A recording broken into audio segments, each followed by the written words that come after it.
Welcome students. Hello everyone. Welcome to Chanakya Math and Physics. And now next topic is electric energy. What is electric energy? इसके पहले हम power को पढ़ चुके हैं. अब हम देखते हैं इलेक्ट्रिक एनर्जी क्या होती है. करंट जो है हमारी जो करंट होती है आई, अगर वो वर्क करती है, work done by electric current, अगर इलेक्ट्रिक एनर्जी करंट ने वर्क किया तो वो होती है इलेक्ट्रिक एनर्जी कंज्यूम.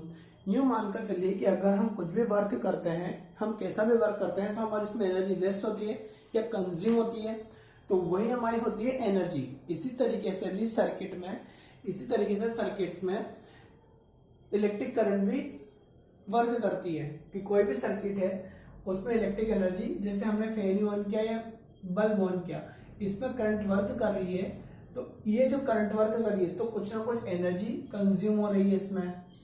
इसमें एनर्जी कंज्यूम हो रही है, तो इसी एनर्जी को कहा जाता है इलेक्ट्रिक एनर्जी, जो कि कंज्यूम होती है. इट मीन्स पावर में इलेक्ट्रिक एनर्जी अपॉन टाइम. यहाँ पर अपने पास वर्क था पहले, पावर की फॉर्म में क्या होता है, वर्क अपॉन टाइम. तो जब वर्क हो रहा है तो एनर्जी कंज्यूम होगी, और एनर्जी कंज्यूम होगी तो इलेक्ट्रिक एनर्जी अपॉन टाइम. और यहाँ से इलेक्ट्रिक एनर्जी का हमारे पास फॉर्मूला डेवलप होता है, power multiply by T. Electric energy को हम लिख सकते हैं E equal to P multiply by T. P क्या है, पावर, और टी हमारे पास है टाइम. तो इस तरीके से इलेक्ट्रिक एनर्जी होती है. इलेक्ट्रिक एनर्जी की ऐसा यूनिट, जो कि एनर्जी की यूनिट होती है, एनर्जी हो या वर्क हो, उसकी यूनिट क्या होती है, जूल होती है. एनर्जी हो या वर्क हो, जब तक हम वर्क नहीं करेंगे तब तक वो एनर्जी वेस्ट नहीं होगी. अगर हमने कोई वर्क ही नहीं किया तो एनर्जी कंज्यूम नहीं होगी. इसी वजह से एनर्जी को वर्क में लिया जाता है. जितना ज्यादा वर्क होगा उतनी ही ज्यादा एनर्जी कंज्यूम होगी. Electric energy power multiply by time. और ऐसा यूनिट क्या होती है इसकी, जूल होती है. क्या होती है इसकी ऐसा यूनिट, जूल होती है. इसकी ऐसा यूनिट होती है जूल. और कॉमर्शियल यूनिट, जो कि हमारे पास, आप लोगों ने कभी बिल देखा होगा अपना लाइट का, उसमें देखना है कि आप लोगों के पास उस बिल में कुछ लिखा हुआ होता है. जो हमारा बिल आता है लाइट का, उसमें कॉमर्शियल यूनिट आती है. कॉमर्शियल यूनिट किसमें आती है, किलोवाट में. किसमें आती है कॉमर्शियल यूनिट, किलोवाट में आती है. किलोवाट के डब्ल्यू से रिप्रेजेंट करते हैं. और इसी से अपना नेक्स्ट टॉपिक स्टार्ट होगा, relationship between kilowatt hour and joule.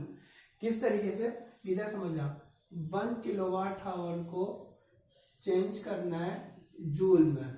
किसमें चेंज करना है, जूल में, जो कि हमें पता नहीं है कि कितने जूल होते हैं या कितने जूल होते हैं. ठीक, तो इधर देखना, 1 किलोवाट को 1 किलोवाट हावर्स को किस तरीके से 1 की जगह 1, 1 किलो में होता है अपने पास 1000 ग्राम.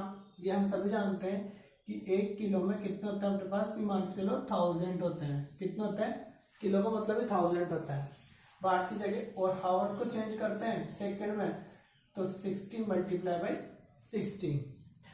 1 आवर को चेंज करते हैं अगर हम सेकंड में, तो 60 को हुए मिनट में चेंज, और फिर से 60 आ गए तो सेकंड में चेंज हो गए. इन्हें सोल्व करते हैं तो 1 किलोवाट हावर्स को चेंज किया, 6 को 6 से मल्टीप्लाई किया 36, और 1 2 3, और ये चेंज हो गया जूल में. किसमें चेंज हो गया ये, जूल में. यानी कि 1 किलो हावर में इतनी एनर्जी कंज्यूम होती है. इसे लिख सकते हैं हम 50.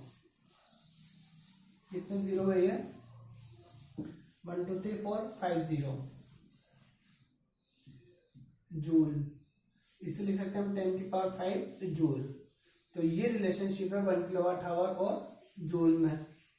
ओके स्टूडेंट्स, तो इस तरीके से हमारे पास हमने रिलेशनशिप भी देखी, इलेक्ट्रिक एनर्जी को भी हमने देख लिया.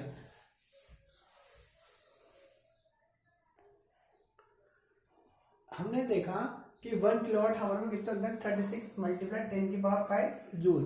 और अब हम आगे देखते हैं कि इफेक्ट प्रोड्यूस, कि इलेक्ट्रिक करंट क्या क्या इफेक्ट प्रोड्यूस करती है.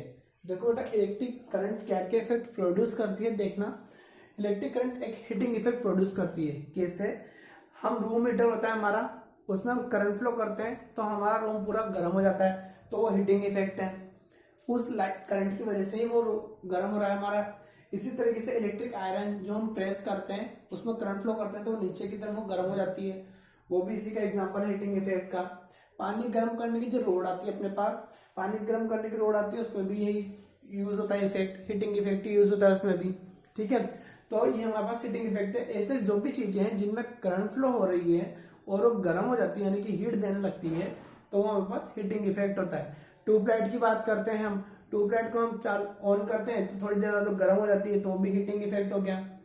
मैग्नेटिक इफेक्ट क्या यूज होता है? मैग्नेटिक इफेक्ट इलेक्ट्रिक बेल में, हम जैसे ही घंटे बजाते हैं, किसी के घर पे गए हमने बेल बजाई, बेल बजाते हो करंट फ्लो होता है उसमें वायर में और वहां पर इलेक्ट्रिक बेल बजती है, तो ये इफेक्ट कौन सा कहलाता है? Magnetic effect. इसी तरीके से भारी वाहनों, क्रेन, कुछ सामान उठाया हमने, वो क्रेन का यूज होता है, उस क्रेन में भी इलेक्ट्रिक करंट की वजह से मैग्नेट बनती है और सामान को एक जगह से उठाकर दूसरी जगह ले जाया जा सकता है।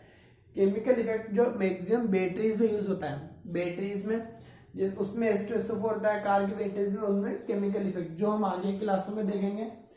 हमारे पास अभी यहाँ पर हीटिंग इफेक्ट आएगा।